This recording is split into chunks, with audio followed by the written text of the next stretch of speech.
Hello everyone, and in this video I am going to show you how to install and uninstall a single rear set. This is also applicable for only Yamaha Sniper 150. This is also quite the same procedure with like the rear set, which has the passenger footrest.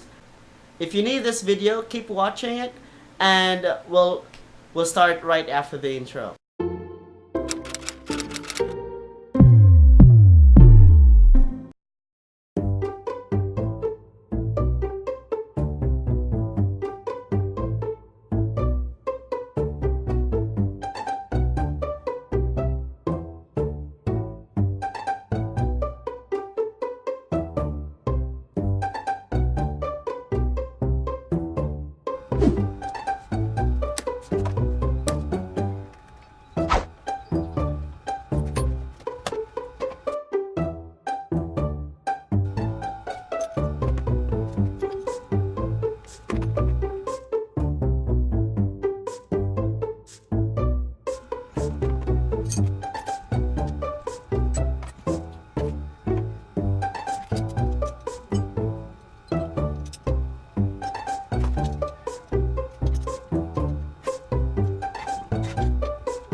By the way, if you are new to this channel, please do subscribe because I am going to upload more videos like this videos, tutorial videos, and gonna also share a lot of ideas on how to make some, you know, DIY with regards to your motorcycle, and specifically with Yamaha Sniper 150.